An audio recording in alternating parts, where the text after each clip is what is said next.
Welcome back, everyone. And in the Hi, house, guys. there's this is a bit of a warning.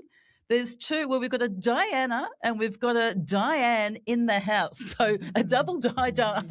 It's a die day. And you know what, Di? I'm wearing my blue jeans, Yay, baby. And denim. We love denim. And we're going to go straight into it because we have New York on the line, we're absolutely delighted to have the fabulous blue jean baby herself, the legendary jean queen, Diane Gilman, that spends decades proving that age is just a number.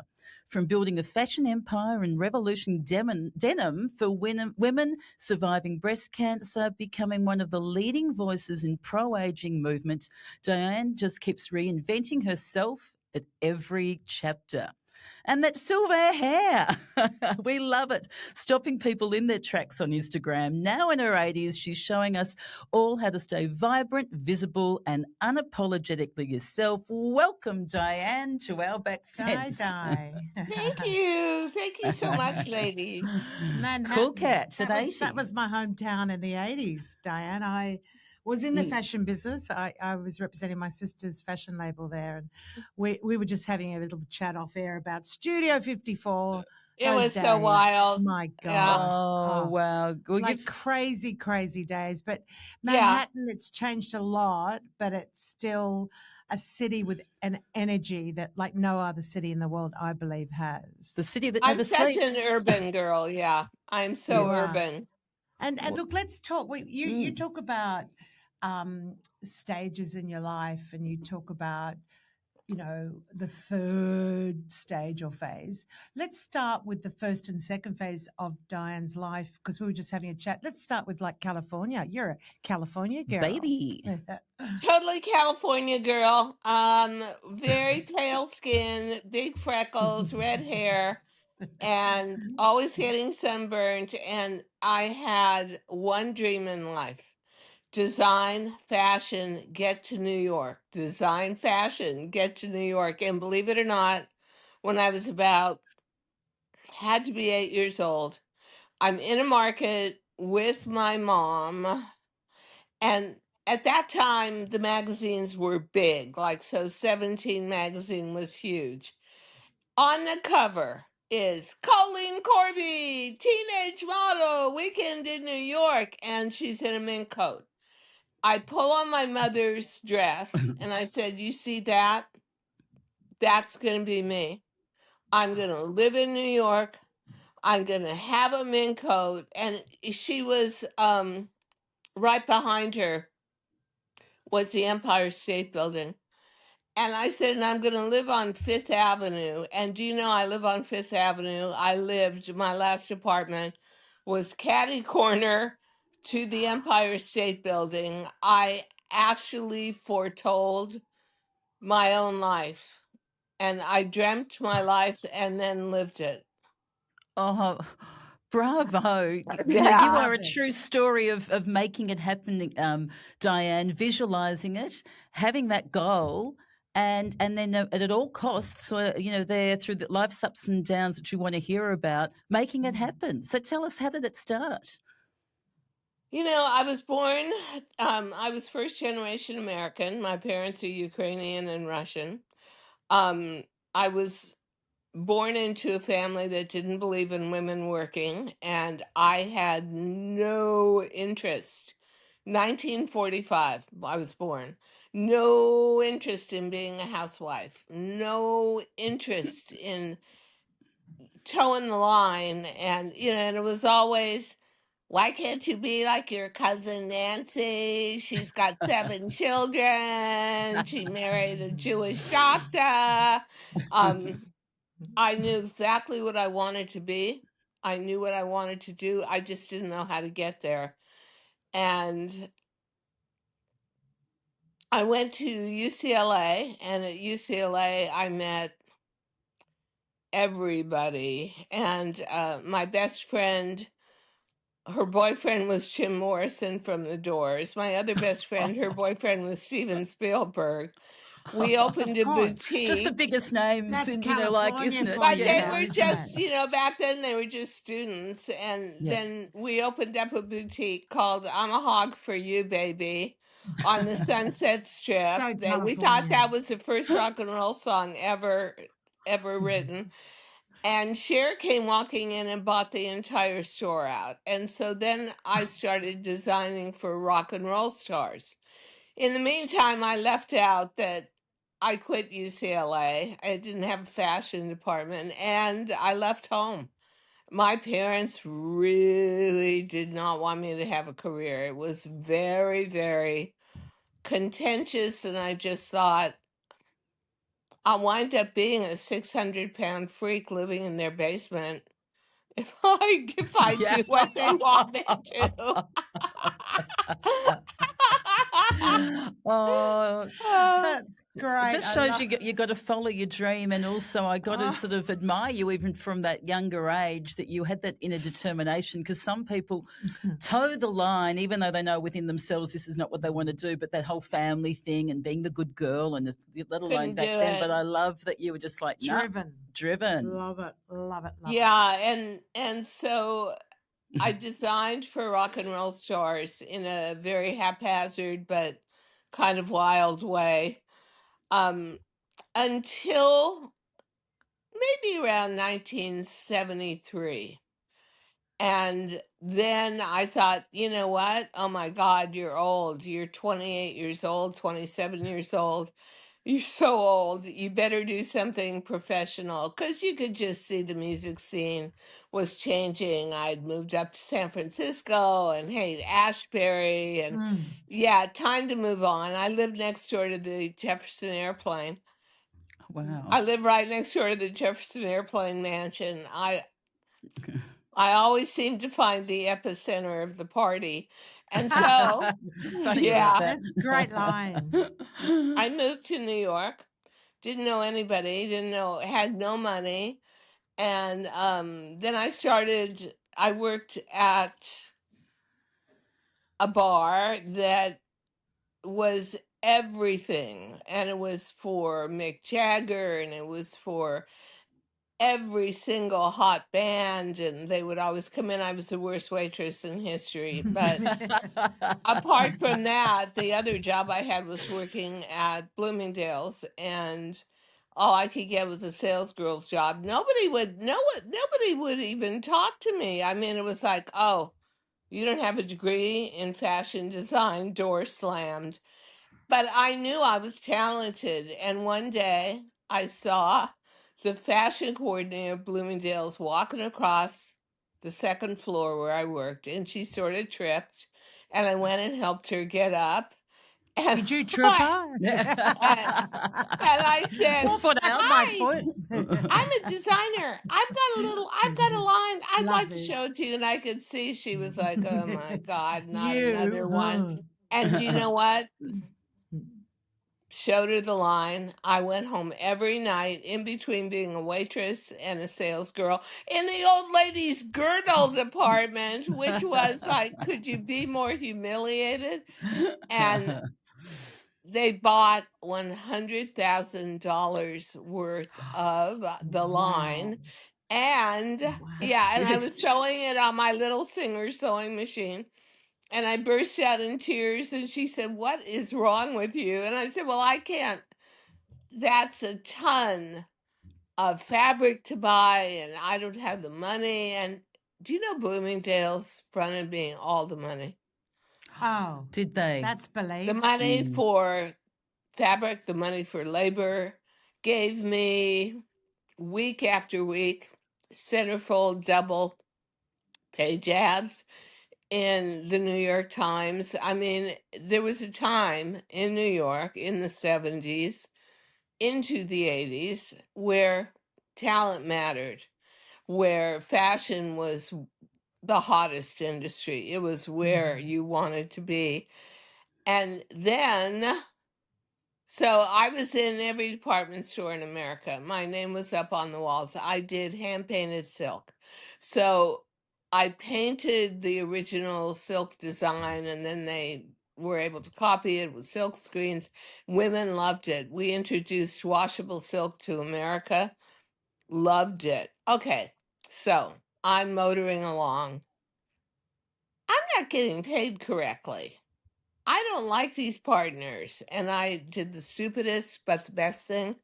At the same time, sometimes your worst mistake is your best move ever. Okay. Yeah. I sued them. I wanted my fair cut of the money. They wanted to go public with my name, and I wasn't having it. I wanted a fair deal. Well, they were not really the kind of guys that were too interested in giving you a fair deal. But it was just a lawsuit that was so painful, and it dragged on and on. And one day, the phone rings, and I think, oh no, not another bill collector.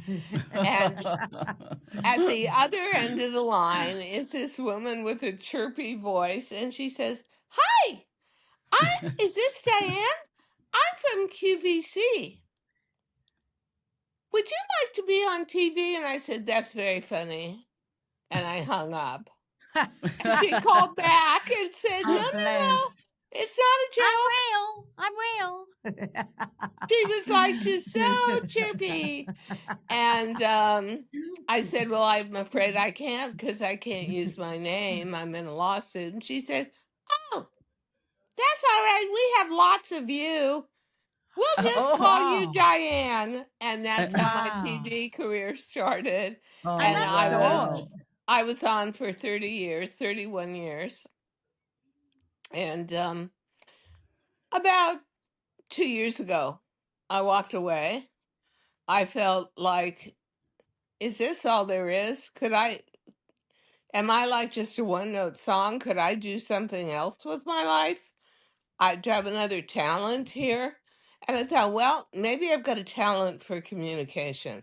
I had gone through breast cancer. I'm 80 now. So 8 years ago, I was diagnosed with breast cancer and then went through a year of treatment and blah, blah, blah, and surgery and blah, blah, blah. And it changed my life. So I the realized, blah, blah, blah wasn't blah, blah, blah at all. No, it literally was the most powerful experience of your life. Yeah, because of course you're dealing with mortality. And you're dealing with a disease that makes you really rethink everything. Who you surround yourself with, what you're doing with every minute of your life. Yeah. And so I decided that the hours, everything was so tough in tele-retail. You're in the studio from 9 p.m. to 3 a.m. You're back at 8 a.m. fully dressed and made up. You work till midnight. It just seemed to me I needed to get more age appropriate in what I was doing. And so I was just going to say, can we tell, just with 30 years, which is just incredible what you did, but just say some of our Aussie listeners don't actually know, but it's quite an incredible story with your jeans. The Gene Queen. Tell us how that happened, and we're using the TV platform, because that's quite amazing. I feel like every part of my life I really fought for. So I'm doing washable silk, but now I'm doing it in polyester at 1/3 the price for television. And it's not clothing that I was attracted to wearing. It was simply clothing that was incredibly saleable that I was good at doing. And there's a big difference there.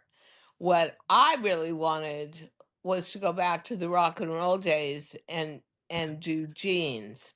And for rock and roll stars, I used to slash them and hand paint them and hand jewel them and patch them and rip them. Can we say Jimi Hendrix and Janice Joplin? Yeah. For them. Yeah. And Cher and So, and Rod Stewart. And so, just a few, name a few. Yeah.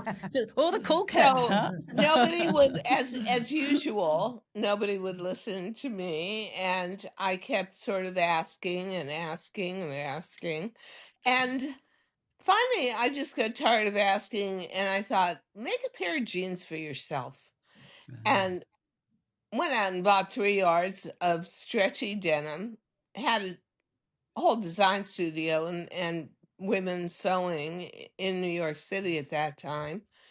That was about 2003, 2004. And oh my God, it changed my life. I was 60 years old and I was back in jeans again. And was it the men, stretchy denim that did it, do you yeah, think? yeah, It was but I my did best it. friend. At 60 After years old, you children, start again, you know, which is good I to think you hear. said for baby boomers you were making. Yeah, I did it off of my Yeah, body love it. measurements, which Yeah. was not a 20-year-old body. And Right nobody on. in the industry would do that.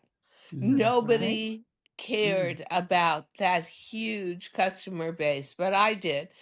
And so at the same time, I'd moved to HSN, Home Which is Shopping home Network. shopping. We got a Aaron Legri. better, we got a female CEO who was brilliant and had worked with Ralph Lauren to literally invent polo jeans. So I knew she knew jeans.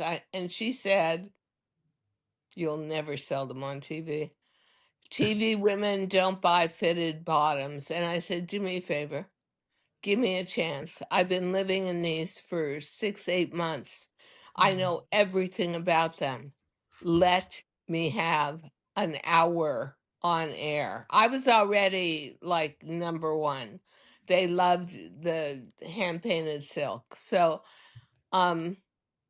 she said, okay, but I'm not Believing. And giving you. standing up for yourself, you Yeah. know. Yeah. Oh, yeah. Well, you Yeah. know what? Pushing aside the negativity. A it. salesman is a salesman is a salesman. I sold on TV. I was You gonna sell myself.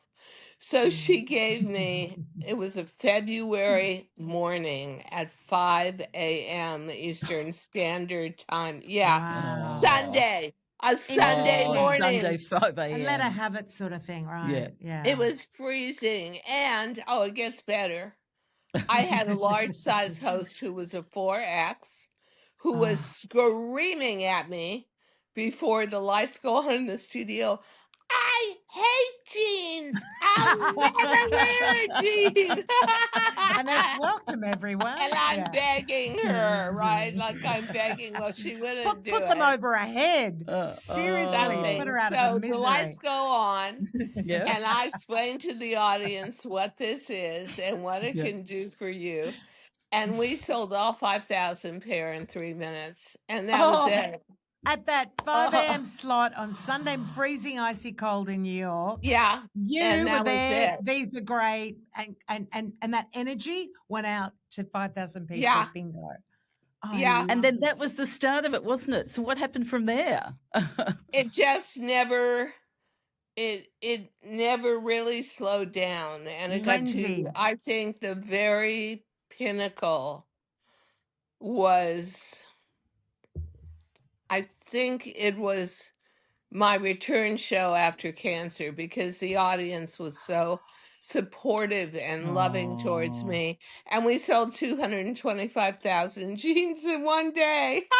Remarkable. Diane. Remarkable. Wow, that's great. That's just. And where did you end up doing the manufacturing? Because Manhattan, I don't think can handle those orders. No, there was no sewing left. We had to do it. I spent a big part of my life commuting between Hong Kong and New York. And then once the TV show started, it was Florida. That's where HSN is. But then I wasn't done yet because when it started selling like that, I said, we're leaving money on the table. I went to QVC and I said, you're international. This is going to be a slam dunk. Please give me a chance. So I got UK out of London, shot to #1 fashion personality immediately. Then did Germany out of Dusseldorf. Opened up France out of Paris for them. And did Toronto, Canada. I did the shopping channel in Sydney or Melbourne, but didn't travel there because it was not practical. Couldn't not too late. Congratulations. I agree, Di. You know, if anything, for all our friends listening, I mean, there's a message, underlying message in all of this from when you were 8 to your mother. No, this is what I'm going to do. And the jeans, well, no, this is what I'm going to do. And never losing sight of the dream. I knew I was right. I knew it. I could feel it. It was like intuition. So I didn't try so hard if I didn't believe in it, but mostly I believed in it. And I remember one of the shows at our very height, and when this CEO, Mindy Grossman, was in, she was so creative and so pro my brand, Diane Gilman, DG2, that it was Janice Joplin's birthday. They went out and bought a VW bus, which was her favorite thing to drive, painted it like totally hippie, big daisies, and had all these artifacts of Janice Joplin around it, and flew in her brother. Wow. And we had just incredible 2 hours of me reproducing some of what I had presented to Janice. What a life! Yes, so what a life that you've led. And look, again, that you just briefly touched on was surviving breast cancer. Can we not just hone in on that too much? But what I want to speak about is your resilience and how kindness entered your realm as a consequence of breast cancer. Can you just talk about that for us? When you are number one at whatever you're doing, and everybody around you treats you that way, and you get a lot of privileges, and you're used to flying first class, whether you're on the road to Milan, or you're going down to Tampa, or you're making personal appearances, you lose sight of who you are, and you're in an industry, two industries, television and fashion, that are, pardon the expression, people, really bitchy, competitive, nasty, and jealousy, and just a lot of toxic stuff. So when I was diagnosed, I came to the conclusion as I went into treatment that cancer was the great equalizer. It didn't matter who you were. It didn't matter that I had just bought a duplex penthouse on Fifth Avenue across from Central Park. None of that mattered. What mattered was I survived. So my story is, I was sitting one day in a treatment room. I was at Mount Sinai Hospital, 5 blocks away from where I bought the penthouse. Another little bit of psychic energy there. And somebody walks into the treatment room next to me, and it's like, "Oh, Sheila! Oh my God, everybody, Sheila's here. Come on in." And these nurses go thundering into this room next to her, and I'm thinking, who is Sheila? Stop it. My cat is driving me crazy. Am I chopped liver? I mean, I'm Diane Gilman, and nobody treats me that way when I come in for treatment. Who is Sheila? So Sheila must be a Broadway musical star, a TV show host, morning host, a soap opera star. I mean, everything that in New York you would expect for this VIP treatment. And then they say, "Sheila, guess what? We've got your favorite sandwiches today," because they used to create a catered lunch for everybody who came in that was organic and whatever. So I'm thinking, and we're going to give you, we say, 4 sandwiches for you. And I'm thinking, who the freaking is this woman? So finally, my nurse walks in, and I said, "Wait a minute. I said, first of all, you didn't even offer me lunch. She said, Diane, you never eat lunch. I said, well, at least you could offer it. She said, okay, would you Sheila like got lunch? some. Would you like lunch? I said, well, no, thank you. But I do want to know, who is this woman next door? Is she soap opera star? Is she this? Is she that? Yeah. And remember, on Tele-Retail, you meet everybody. Susan Lucci, you meet Who is every. Sheila, Di? It's killing me. Okay. Who's Sheila? It's So like I a get book. through She's an this whole Aussie. thing. Is she a socialite? Is she Yeah. and the nurse looks at me like I'm insane and says, no, Diane, she's a battered wife with a child living in a homeless shelter because it's too dangerous to go home with stage 3 breast cancer. She has no money, and the sandwiches we give her, because the food is so terrible in the shelter, that's her only meal each day for 4 days. And that taught me everything I needed to know. So that was a slam dunk for you, literally. Cancer was so transformative for me. It was so repairing past transgressions, and I just knew what I needed to do going forward. I needed to be kinder and more generous and lift women up beyond a pair of jeans and share. I'm a good cheerleader, share my cheers with them. And I knew that I had a purpose beyond what I was doing, and that's what I needed to pursue. Can I just give you a clap? Yeah, a big clap. And can we quickly just ask too, how is your cancer? Are you clear of that, Diane? Or just an update for everybody? This was the most amazing experience because I had never even spent one night in a hospital. I was one of those people that I was healthy my whole life. And I didn't even, when I got the diagnosis, it was terrible. And I really didn't know anybody. And I knew one doctor, and I called him up and told him it's a long story.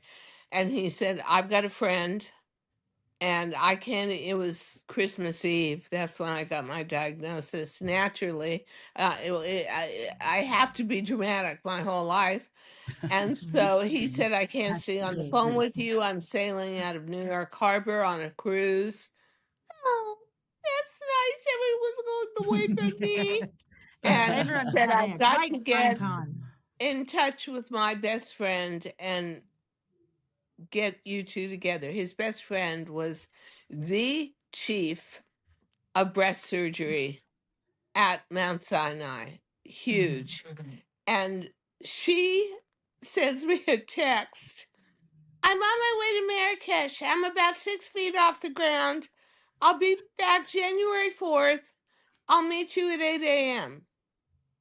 Yikes. She has written, she was actually just on CNN yesterday with her 5th best-selling book on breast cancer, but she looked me up and down, and she said, I know you. I watch you on TV. Women like you always do the best because you're so used to working, pardon me, your ass off all your life. This is going to be your new job. She said, and you look like a perfectly healthy woman to me with a localized disease in a part of your body that you don't really need if we have to take it away. And I thought, bingo. That is exactly the right person to treat me. No nonsense. No nonsense. Right attitude. And that was, and so I lucked out again. They say the new serum for anti-aging is attitude.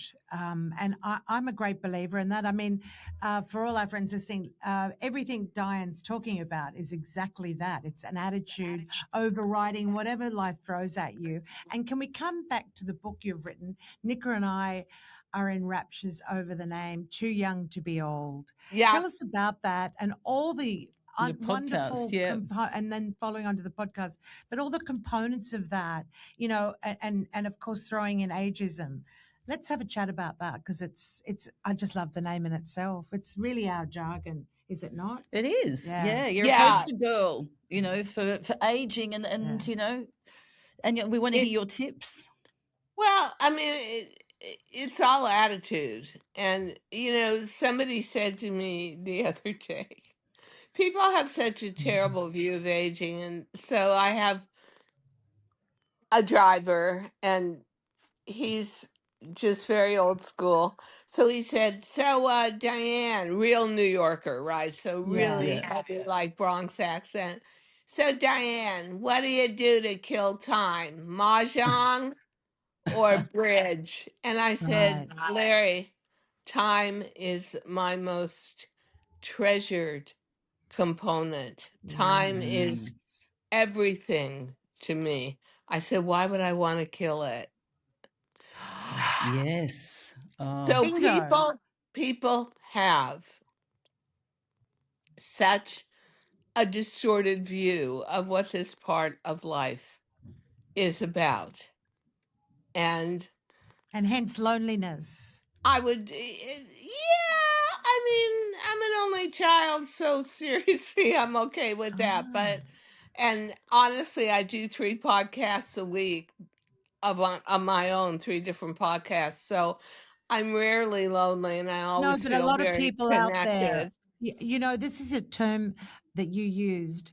A lot of women are out there in a rowboat without an oar. Oh, totally. Instead of flourishing and thriving. So, hence you create that loneliness rather than embracing the gifts that they have, such as you. That's why this book, Too Young to Be Old, is such a gift. And can I ask you too, what would you say to somebody who would be listening and they haven't experienced, say, the cancer, which was a real turning point for you, Diane, but sort of someone else who would benefit from a shift in the mind, going, well, it's okay for Diane to sort of all of a sudden have this reinvention and feel that way, but what can you do to motivate other people? Because this is your passion now. Yeah. Well, you are going to have to reinvent yourself. You're not young anymore. And I don't know about you guys in Australia, but in America, everything is about being young. Yeah, and so I feel like I'm a baby boomer. We're the biggest audience on earth, the biggest generation, and we're treated like we don't exist. And you know what? We did a lot of social movement in America from the 60s through the 90s into the early 2000s. Where did we all go? So I have a rallying cry, and most of it is stand up for yourself. Ask for what you want. Create it. Believe it. But one thing for sure, one rule, time only moves forward. Don't waste your time trying to go back. And another one you said is life is like a bike. If you don't keep moving forward, you going to fall off. Oh, yeah, I for love sure. that one, because it's such a simple thing, but it means so much. Hey, what about, we have to say, you're still a babe. We did have the late, we talk about it all the time, but we have to, is late Dr. Gladys McGarvey talk about riding a bike. She's been, it was our oldest guest. She's now, she was 103 when we interviewed her, and she was running a little bit late because exactly what you said, Di. She was actually riding her tricycle to. Oh my God! Sorry, I know. So we were like, okay. But it's really good to hear, because a lot of people, they always tell stories about back in the good old days or living back then, or whereas painful. Painful's right. I agree. You need to have a life now. You can contemplate the past. You can worry about the future, but you can't predict it. But most people don't take advantage of the now, and the now is all you got. And so I make sure every day that I'm set up with a series of goals, what I'm going to accomplish, you write them down? Do you write them down? Or do you just will sometimes write them down, but I'm like a drill sergeant with myself. Every day has to be a good day. It has to be a day with accomplishments. Because now I also write a bi-monthly blog for Substack. But I like writing, so I'm busy, and that's so important. Yeah. Oh, wow. What Nicola and I love about you, besides many other things, is Silverella. It's the hair. The hair's The stunning. high hair. Tell us about that glamorous I look. know. My hair was always big. I dyed it for years and years. When I came out of cancer, I had no hair. Oh my God, that was so horrible. Oh, I actually got my hairdresser to come to my house with my assistant of many years. And I said, cut it all off. It was right before treatment. And he started cutting, and then he burst out in tears. And she was sobbing, and he was crying. And I said, okay. I said, go out in the hallway, get yourself together. I can't afford this kind of emotion. It's exhausting. And then come back and cut it all off, because that's what we need to do. So I had no hair at all. Wow. And when it grew back, I thought, I don't want to put dye and formaldehyde close to my skull, and I don't want to breathe that stuff in. And if I'm going to do this thing with podcasting, I want to be authentic, because I already knew that what I wanted to talk about was a better way of aging. And I think you have to be pretty truthful about that. I think authenticity is everything. So here it is, and I had to learn how to work with it. It's different texture. It's a whole different set of colors you wear with it. But it is my glory again. I mean, I take 1,000,000 vitamins for it. It really grows like a weed, and it's big. It's a Most real importantly. statement, isn't it? A bit like Totally. Sue Bell. Sue Bell, Palm Beach, and we've had her in the podcast, and we absolutely love the hair, and she's got the hairspray and it's there, and she's rocking it, as getting older. And any other thing that you could sort of tell? Any other tips, Diane? Can you also mention about cans and the average age of the woman? So because we are running out of time. I'm throwing things. Okay. I just did a podcast. I think it's going to come out this Thursday about the Cannes Film Festival. So 75-80% of the women that walk the red carpet were over 50, 60. I love that. How good is that? Demi Moore. That's changing now, isn't it? Now, isn't it? So cool. And it started Respect. with Anna Wintour and Meryl Streep, both 77 years old, on the cover of Vogue magazine for May because of Devil Wears Prada 2. Yeah. So you already had that break in tradition. And then Demi Moore was really the star of Cannes, 64. Jane Fonda, who I know, 88. Joan Collins. In Sydney, yes. Joan Collins, God bless her, 94 years old in a full-blown ball with gown. high hair. See, on we're the just red babes carpet. in the wood. It's true. But don't you see that all of this, to me, was such a breakthrough? And maybe it just is that European, there's more appreciation for an older woman. But, I mean, if you look at Demi Moore, she was a judge and she changed about 5 times a day. One amazing gown after the next. We're going to totally reshape. Here's the point. You are in a losing game. I hate to lose. If you are trying to compete with a 20-year-old starlet. But if you give us our own arena with our own influencers and women that we aspire to be, you can be a winner.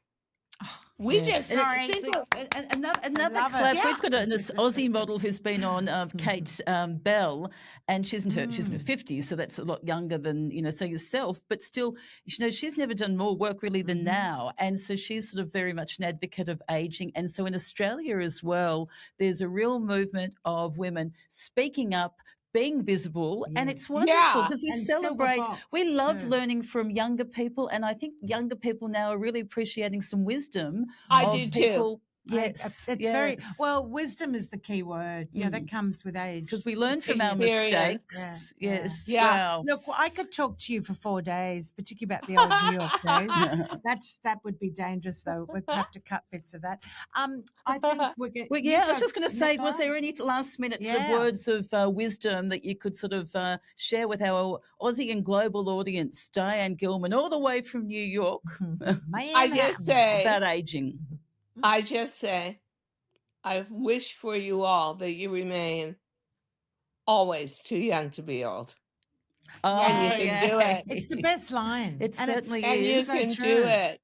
You can do it. It's all in your intent. You are going to live past the age of 60, the most intentional years of your life. And nobody tells you that. No one tells you that you have the power to shape that part of your life, what you want to do, who you want to be, what your third act is.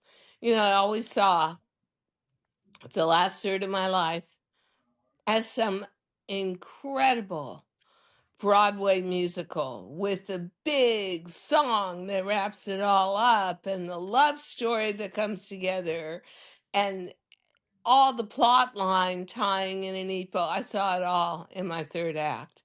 That's what I want for my. I do not want to go out quietly. I want to go out. Oh, funny that. Yeah, really. Well, you're shining your light, and I think you're known as also the lighthouse. Is that correct? That's what people called me. They said that I'm a shining light, and that was the best compliment ever. Yeah. You certainly are. Well, we want to thank you for coming on our podcast. We've got a couple of questions to ask you before we let you go.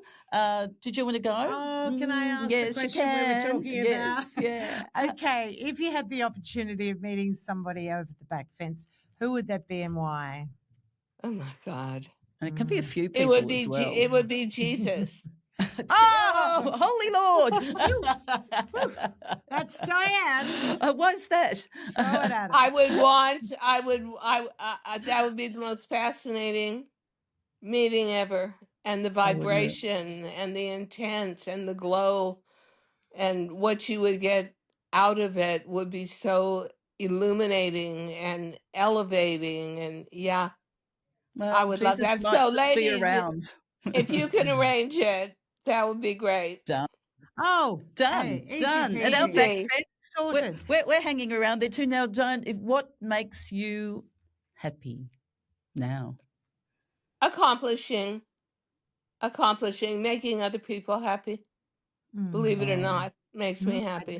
Thank you. Certainly made us thank happy. you, Sheila. Thank you, Sheila. Yeah, thank you, Sheila. And thank you. I'm glad, I'm sorry you had the breast cancer experience, but how that was a turnaround for you. And, you've certainly made us happy. You've made all our listeners happy. Inspiring. You certainly have. And then love to New York. Now, Diane, we are on YouTube, but we love people to follow, subscribe on that. We love people. We love the ratings, as you know, because we like to grow, and we're striving as well, like you. You're our inspiration. But I don't know whether you know this, Diane Gilman, is that our own Diane Edwards here has her own rating systems out of 5. Now, we've got Diane all the way from New York. Yes. How many stars would you give Easy peasy. Diane, Miss Blue Jean Baby? Blue Jean Baby. Who sang that? So Elvis. Is it Blue Jean Baby? I've got my blue jeans on in your honour. I think Billy Joel. Was it Billy Joel? Billy Joel. No, who was it? No. Whoever it was, they wouldn't let me use the title Blue Jean Baby for I met Billy Joel when I lived in New York. I met Billy Joel because a friend of mine was his manager. Okay, getting off track here. I just wanted to say out of 5. How many stars does the Queen here? It Queen, would have to be Jean 80 Queen. out of 5. 80 out of 5. Oh, What a blast. That is so and we want to get nice. you back. so and cool. we We just- absolutely adore you. Absolutely. And we'll have all your notes to your podcast, to your Everything. books. You let us know so you can see any of the Aussies. If you don't follow Diane Gilman, you've got to follow her now. Love You you. know Yeah, what?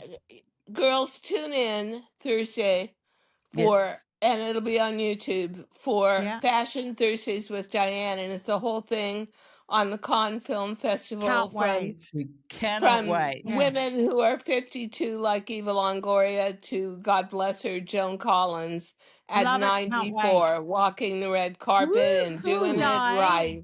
Give my love to To Manhattan, New please. York, New York. I And, shall. Yeah, those we little should. town blues. She's a singer. I've I've been been away. I can make it there. I'll make it anywhere. It's up to you. New York, New York. Woo! I honestly walk around my house singing that song. Good. I'm not I kidding love you. it.